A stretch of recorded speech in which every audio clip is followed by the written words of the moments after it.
Iniciando o nosso Diário Cast, o nosso convidado de hoje é o secretário de Desenvolvimento Econômico de Pernambuco, Guilherme Cavalcante. Seja bem-vindo, secretário.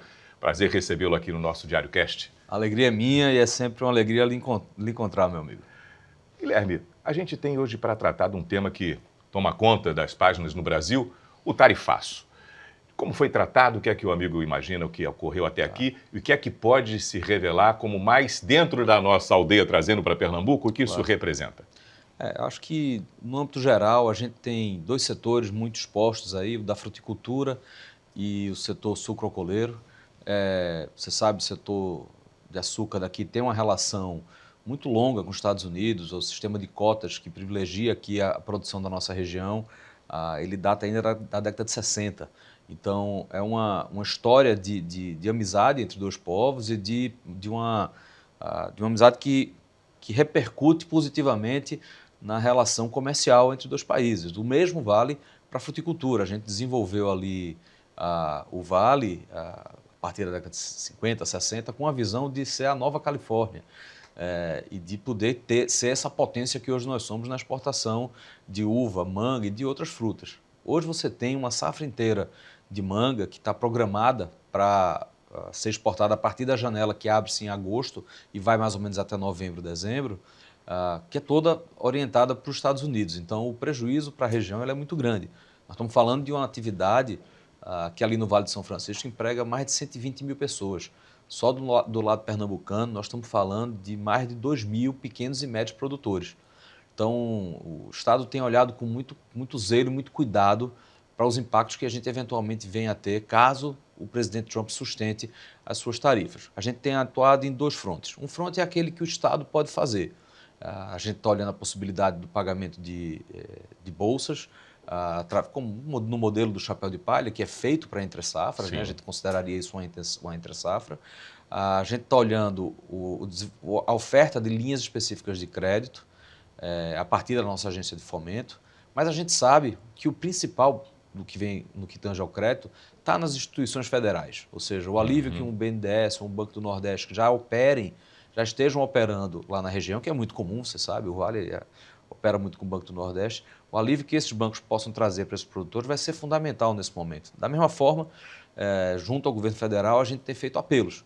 A governadora tem trazido à mesa o argumento de que é melhor a gente baixar um pouco a temperatura, trazer para a mesa de negociação, fazer propostas viáveis, né, tratar o nosso parceiro internacional com respeito, com hombridade, naturalmente, que não pode ser diferente disso, mas que a gente possa considerar o peso que ele tem à mesa, para que a gente não cometa excessos e não induza esse parceiro que historicamente é uma nação amiga a praticar uma maldade dessa com a gente.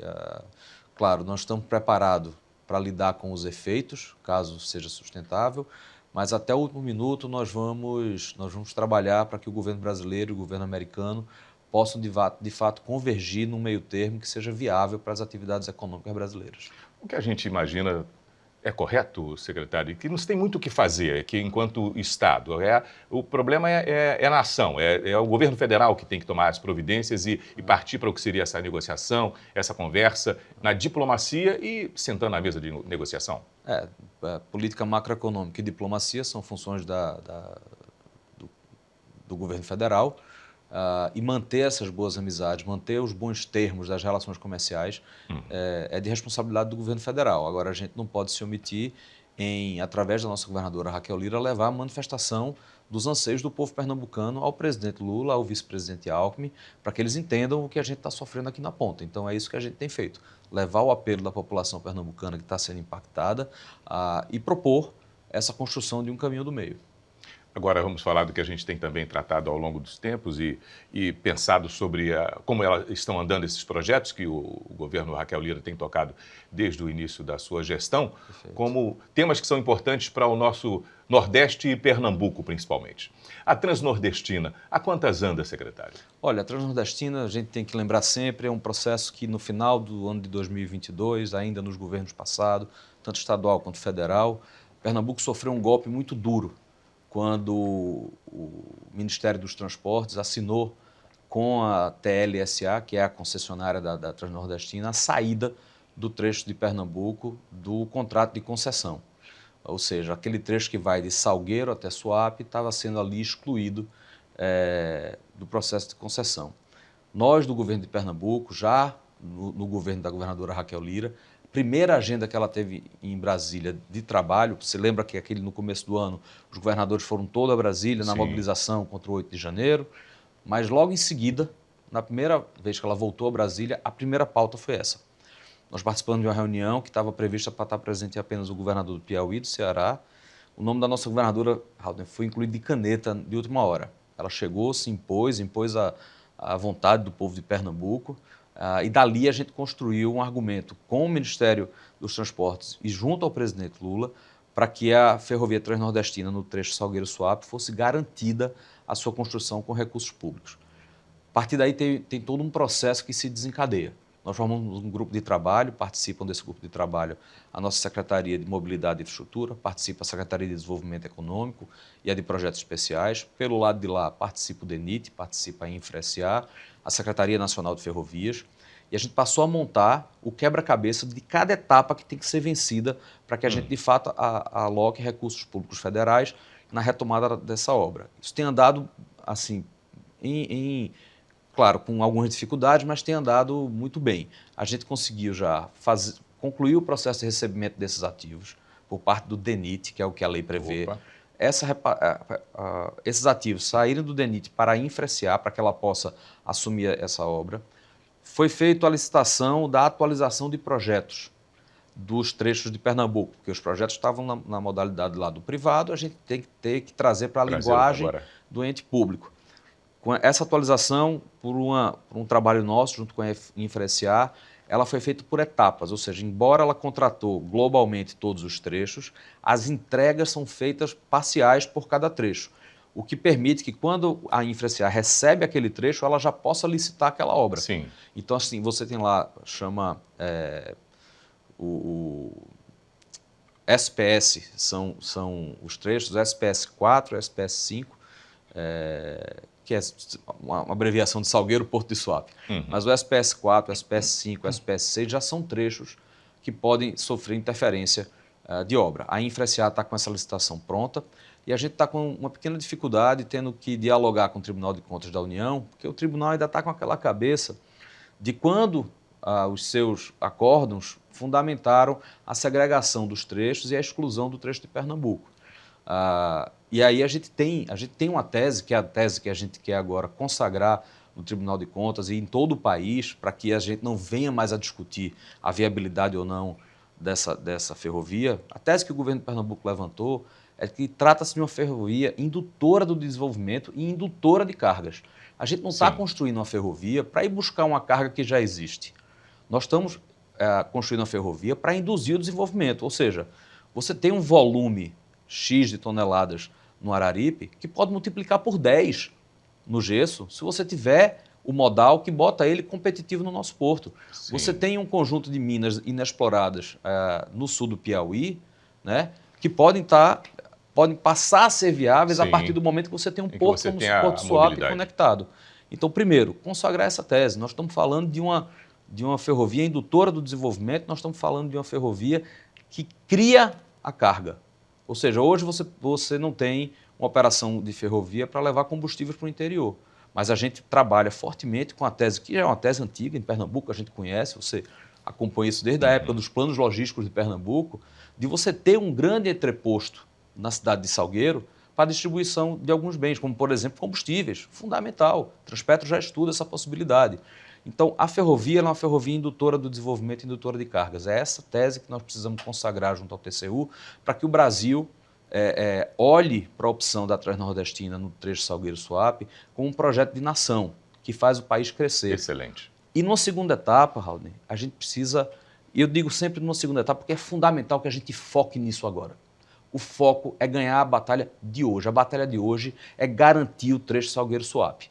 Mas em seguida, Suape, ele é um ativo do Brasil, ele é o porto do Brasil. Então a gente precisa conectar a Transnordestina direto à ferrovia Norte-Sul, para que a gente possa estar, através da Norte-Sul, atingindo mercados do Centro-Oeste e do Sudeste que têm produções que precisam de porto. Você tem hoje um tempo de espera que vai de 30 a 40 dias nos portos do Sul e Sudeste. Suape tem menos de 24 horas. Nosso porto é o único porto público brasileiro com capacidade de crescimento imediato. Ou seja, se houver um estímulo para que a gente construa um novo cais, eu tenho licença ambiental, projeto executivo, tudo pronto para crescer. Excelente. Então, assim, e o porto, que já é grande, temos 14 cais ativos, certo? A gente pode duplicar de tamanho muito fácil. Então, o Brasil precisa fazer a escolha que Pernambuco fez, que é apostar em Suape como sendo um dos grandes elos da logística do Brasil. Excelente. Era o tema que eu ia tratar com os senhores imediatamente após a Transnordestina, ia puxar o assunto para a Suape, o senhor já entrou nele. Agora, o senhor teve a oportunidade esse ano de já realizar algumas missões internacionais. Perfeito. E eu acompanhando as informações, sempre vocês tratam e apresentam o Suape como uma grande pérola no Nordeste, né? Perfeito. Então, e os olhares do mercado internacional para a Suape é sempre muito atencioso, secretário. A gente tem um ativo aqui que é, como eu disse, ele é muito diferente. O Porto Suape já é hoje o maior movimentador de granéis líquidos do Brasil. Nós já somos a maior operação de cabotagem do país. Nós somos a maior operação de containers da região Nordeste. Então, assim, nós somos um porto grande, com grande em volume de operações também, mas com capacidade de crescimento. Então, toda vez que a gente apresenta o Estado, é natural, a gente fala do nosso porto digital, a gente fala do nosso polo de confecções, a gente fala da nossa fruticultura irrigada, né? A gente tem um conjunto de potências no nosso Estado. Falamos do setor sucroenergético, falamos de transição energética como um todo, mas toda a nossa mensagem se articula a partir do porto. O porto é a grande joia da coroa. E você faz referência aí à missão que fizemos aos países árabes.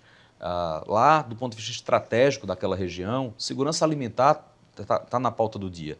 E eles já entenderam, assim como nós aqui em Pernambuco, que a dificuldade do Brasil não é produzir alimentos, é escoá-los.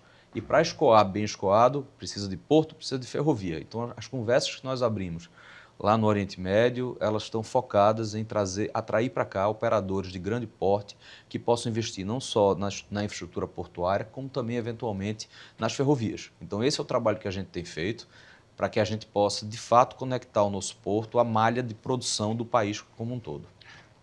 Porto Digital, que o senhor citou. Nós temos aqui um local importantíssimo como desenvolvedores de softwares, de hardwares e algumas coisas também, mas hoje passamos também a ter uma atenção especial de que Pernambuco, Recife, pode se tornar um grande local, um hub de informações, sendo também um local onde a gente pode receber, inclusive, os cabos que hoje só chegam, a maior parte deles no Ceará, possam chegar a Pernambuco trazendo conexões. Perfeito. O Porto Digital é talvez a política pública de desenvolvimento econômico e territorial mais bem sucedida da história do Brasil, tá? A decisão lá no final da década de 90, início dos anos 2000, de concentrar no centro urbano aquela atividade nascente, aquele momento uma atividade nascente de TI, talvez o maior caso de sucesso que a gente tem aqui. O governo de Pernambuco, reconhecendo esse caso de sucesso, desde o primeiro dia do governo Raquel Lira, que trouxe para perto o Porto Digital. Celebramos hoje, recentemente no caso, em valores nominais, o maior contrato de gestão já estabelecido entre o governo do Estado e o Porto Digital. A gente está expandindo as atividades do Porto Digital para o interior, chegando em Caruaru, chegando em Petrolina, apoiando a atividade do Porto Digital aqui na cidade do Recife, ou seja, esse contrato de gestão ele serve para sustentar aquela estrutura do núcleo de gestão que leva a política pública a fim e ao cabo no dia a dia aqui.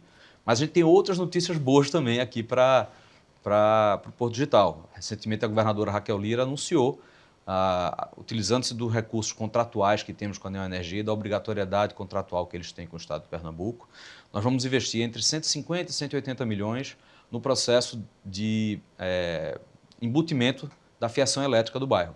É um projeto que vai precisar de parceiro, vamos precisar estar junto com o setor privado, do Telecom, vamos precisar estar junto com a Prefeitura do Recife, mas a gente está destinando esse recurso para que a gente possa embutir a fiação.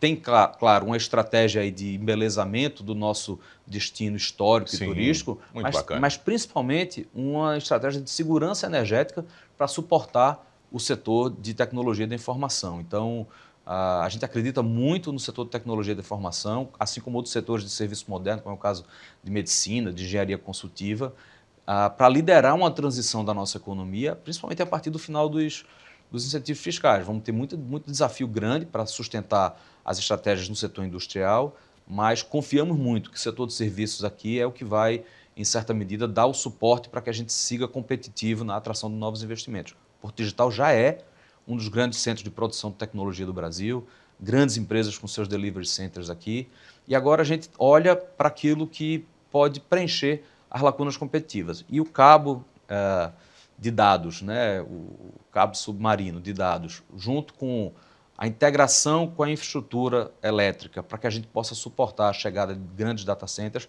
faz parte da nossa estratégia. Temos divulgado recentemente as capacidades já instaladas do ponto de vista energético para atender. Estamos fazendo um plano de integração entre a rede de transmissão de energia elétrica existente com a rede da Copergás. Você sabe, todo grande data center precisa ter redundância de energia. Sim, você muita ter energia. Geradores a gás ali integrados é importante.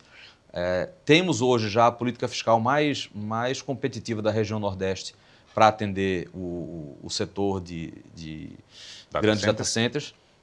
E estamos agora tentando conversar com as empresas de cabo submarino para que a gente tenha não só as ligações intermediárias, que são aquelas que nos conectam com outros cabos que já chegam no Brasil, como também ligações diretas aqui no nosso estado. E o fornecimento dessa energia, secretário?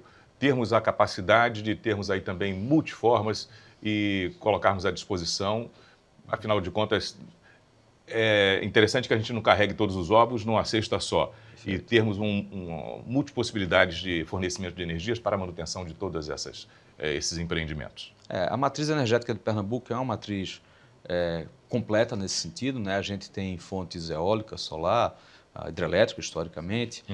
Temos um sistema de termoelétricas que está estabelecido principalmente para aqueles períodos onde a gente tem estresse hídrico, onde a gente tem muita intermitência do setor das renováveis.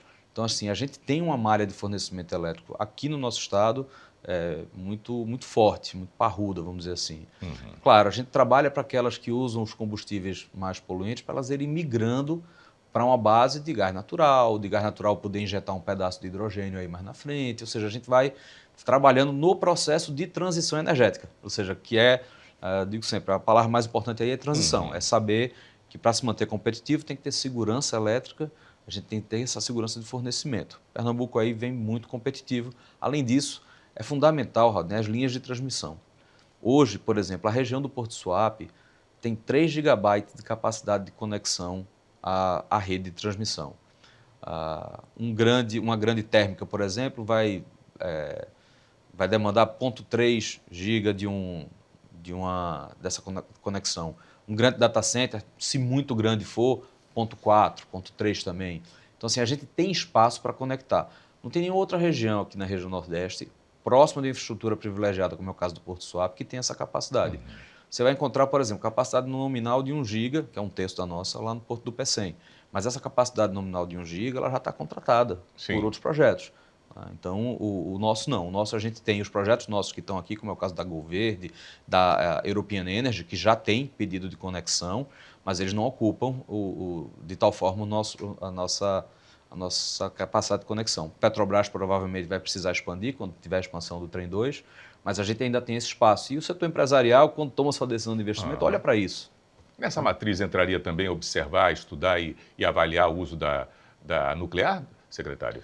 Olha, eu acho que será uma opção que o país vai ter que fazer enquanto nação, ou seja, tomar uma decisão sobre o tipo de tecnologia nuclear que pode ser aplicada e a conveniência de fazê-lo e como fazê-lo. Hoje você tem não apenas modos extremamente seguros, né, como também um pouco mais baratos, reatores de menor porte, sistemas que reduzem o impacto no uso de água, por exemplo. Então, eu acho que o país precisa fazer primeiro a sua opção sobre que modelo a gente vai migrar para o nuclear, mas fazê-lo, porque é de fato um meio limpo e um meio energético que é estratégico, de baixo custo e hoje extremamente seguro. E hoje o que a gente atende estudos realizados em Pernambuco, até áreas próprias podem ser utilizadas, né, secretário? Não, com certeza, a gente tem territórios hoje aqui... Itacuruba, não é isso?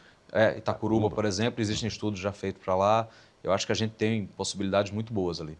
E aí a gente tem outros temas para tratar, eu queria que o senhor nos falasse sobre o que a gente tem tido hoje. Falamos de Suape, falamos de Transnordestina, um outro assunto importantíssimo para a nossa região, que é a instalação de uma grande escola, a Escola de Sargentos, a Escola do Exército, que parece que qualquer escola tem a ver com o desenvolvimento do Estado, mas a região que ela vai ocupar e a quantidade de investimento realizado é um presente para Pernambuco.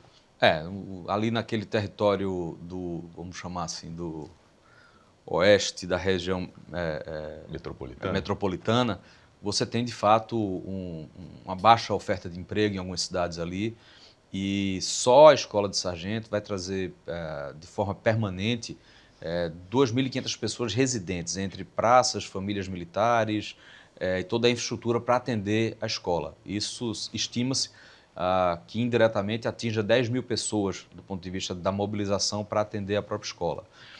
Só que se adiciona de renda mensal desses praças e dessas famílias militares, já é um impacto aí de mais de 100 milhões de anos na região. Opa. Então nós estamos falando de um desenvolvimento importante. Além do que, uma opção de educação e formação para o jovem pernambucano que hoje a gente não tem. Você sabe, as grandes escolas de formação militar no Brasil estão todas concentradas no sul e sudeste. Você tem um ali no Ceará, tem outro ali na região norte, lá no próximo a Manaus. Mas quando você vai ver, tem um vazio no país de formação de efetiva. Até do ponto de vista de defesa, é o que o Exército tem, está na matriz de decisão do Exército de vir para cá, você precisa estar estrategicamente distribuído aí no país como um todo. A gente entende que para o nosso jovem será sempre uma boa escola. A gente encontra egressos das formações militares sempre bons quadros para trabalhar no setor privado também, para trabalhar no governo. Então, você tem uma formação muito boa aí. Eu acho que ter esse volume a maior de formação naquela região pode transformar a realidade social do território. Secretário, nós temos aí tido um número grande de anúncios de estradas feitas em Pernambuco, requalificando. Era uma necessidade que estava eminente. Você tem conseguido cumprir o que está na programação? Olha, a gente tem conseguido cumprir o que está na programação. De fato, Raul, né, a gente não está falando aqui de nenhum mistério, nós estamos falando de uma realidade que foi encontrada pela governadora Raquel Lira. Havia um déficit de investimento em estrada muito importante no estado de Pernambuco, principalmente naqueles pontos que conectam, na verdade, áreas de produção ou de geração de riqueza à malha principal. Então, você tinha territórios como o caso do turismo, aqui no Litoral Sul, as joias da coroa da gente ali, o território que vai ali para Porto de Galinhas, que distribui o turista ali até a praia de Serrambito ou Quintal, estradas que estavam devastadas. Nós recuperamos essas estradas. A fábrica da Klabin aqui em Goiânia, por exemplo, uma promessa de construção de estrada até a porta deles há anos. Retomamos essa obra. No interior, o que é que a gente fez? A partir do Ouvir para Mudar, que é o nosso processo de escuta popular, nós mapeamos todas aquelas estradas que conectam a malha principal a uma pequena produção. Então você tem uma região sendo desenvolvida onde se produz tomate. A gente vai lá, olha, está faltando aqui uma conexão de 10 quilômetros, às vezes são 15 quilômetros, a gente vai lá e atende aquele produtor com aquela estrada. Esse é um trabalho contínuo, a gente continua mapeando onde tem região produtora que está desassistida de estrada e vamos lá fazer. Fizemos lá em Lagoa Grande, o acesso ao distrito industrial e a região de plantio de uvas. Então, assim, a gente está sempre com essa atenção. Claro, o estado todo precisa de estrada, a gente precisa dos grandes projetos, como estamos fazendo agora com o Arco Metropolitano, mas a gente precisa também olhar para essa malha e dar uma atenção maior a ela. Estamos olhando agora o estudo para fazer a estrada que conecta Petrolina a Araripina. Essa estrada é uma estrada que ainda está ruim e a gente tem que dar uma atenção especial a ela. Nós estamos falando de uma quilometragem maior do que essas que eu me referi aqui, mas são dois polos produtivos muito importantes que não podem estar conectados por uma estrada não transitável. Então, a gente está sempre nessa lógica de ativar polos produtivos, polos de geração de riqueza, geração de emprego, tentando fazer essas reformas. Tem funcionado bem. Só ver os números. Secretário, aí, básico para tudo isso funcionar, energia, o senhor falou como está cuidando, a distribuição de água também, que é fundamental, mobilidade, as estradas e a distribuição de água, fornecimento para essas regiões. Olha, a gente tem hoje 6 bilhões de reais alocados em obras hídricas, isso vale para a construção de barragens e a construção de adutoras. Adutoras são obras complexas, a gente herdou um conjunto de obras que estavam paralisadas e em alguns casos você tinha uma obra com uma medição até 80%, mas como a obra ficou paralisada 1 ano, 2 anos, você perde parte daquilo que você conseguiu construir. Então, aqueles 80%, na verdade, viram 60%, que precisa repor peça, você precisa refazer conexão. Então, essa complexidade que a gente encontrou traz desafios muito grandes, mas a gente vem vencendo esses desafios. A governadora já tem entregue a adutora, entregamos a estação de captação de água ali do Alto Capibaribe, então tem mais uma fonte de água que está sendo redistribuída ali para o Agreste. Temos aqui as barragens que não só trazem segurança hídrica, ou seja, garantia de fornecimento de água na Mata Sul, mas também gera um cinturão de proteção contra novos alagamentos. Você sabe, a região sul ali, a Mata Sul, ainda é muito, muito suscetível a alagamentos, né? Não falando nem de cheias, porque as cheias acontecem uma grande a cada N tempo, mas há alagamentos que comprometem a vida do cidadão. Então a gente está chegando lá com a construção dessas barragens que garantem o fornecimento de água e garantem a segurança do povo. Secretário, nós falamos do Porto de Suape, o Porto do Recife tem tido números muito positivos também, queria que o senhor falasse sobre isso. E os aeroportos, o que vem por aí? Boa. O Porto do Recife é um excelente exemplo do que dá para fazer com boa gestão. O Porto vinha de um longo período dando prejuízo, ou seja, o Estado como acionista único do Porto, tendo que aportar capital para sustentar o Porto. Isso acabou, tá? A gente, ainda no primeiro ano de governo, nós viramos o Porto passou a dar lucro e a gente passou a ter uma capacidade própria do Porto de determinar os seus próprios investimentos. Então a gente fez recuperação de pavimento, recuperação da parte de cerca, reestruturamos o sistema de proteção de câmaras para a gente poder recertificar o Porto como sendo um porto seguro. Então tem um conjunto de investimentos que estamos fazendo a partir da boa gestão que levamos para o Porto. Isso também foi feito um trabalho comercial, de concentração de cargas, né, que são cargas que são vocações naturais do porto da gente. Então, a importação de grãos que a gente traz para cá, como arroz, como trigo, a exportação do açúcar, a importação do malte da cevada. Você sabe, no processo de escuta do setor cervejeiro de Pernambuco, nós fomos atrás para captar um novo operador de malte de cevada para concentrar aqui no Porto do Recife a distribuição para o nosso polo cervejeiro, porque o polo cervejeiro está mais ao norte, então faz muito sentido chegar no Porto do Recife. Então, esse foi um trabalho importante que foi feito e estamos muito felizes com o Porto do Recife. Nos aeroportos, a governadora anunciou recentemente os investimentos a serem feitos no aeroporto de Caruaru. Tem um processo necessário aí de desapropriação que nós vamos fazer para ter um novo terminal. Então, vamos botar um novo terminal, vamos fazer a recuperação da pista com alongamento de uma das cabeceiras, para que a gente possa ter segurança aí de pouso de aeronaves maiores. E estamos desenhando para Caruaru um aeroporto regional, ou seja, ele não é um aeroporto para fazer pequenos voos Caruaru-Recife. Ele é um aeroporto para conectar Caruaru direto com Brasília, direto com São Paulo, direto com Fortaleza.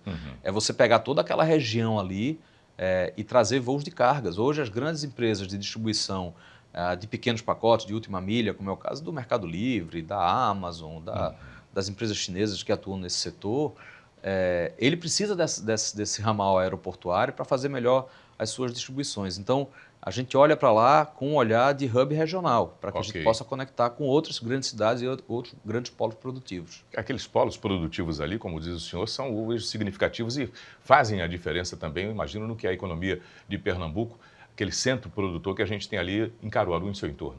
Todo o polo de confecções, junto talvez com outros, com a atividade sucrocoleira, a atividade da fruta, a atividade do gesso, que estão espalhadas na região, são as grandes potências que a gente tem aqui em Pernambuco. E lá o de confecções é uma história de muito sucesso, né? A gente tem que celebrar a história do que ocorreu ali, apoiar o setor e garantir as devidas infraestruturas para que eles possam atuar. Eu acho que nós vamos ser talvez o único local do Brasil onde essas operadoras de entrega de curto prazo, como é o caso do Mercado Livre, da Amazon, que eu já citei aqui, elas vão puxar mais produção do que trazer. Ou seja, o polo é tão produtivo, ele é tão rico, que ali eles vão puxar mais a produção nossa para levar para outros estados, para levar para outros cantos do Brasil, do que necessariamente trazer. Então, estamos muito empolgados com o que vai acontecer com o aeroporto lá em Caruaru. Claro, temos outros aeródromos, nós pausamos recentemente no aeródromo de Salgueiro, todo reformado, pista nova, sinalizada, todo cercado.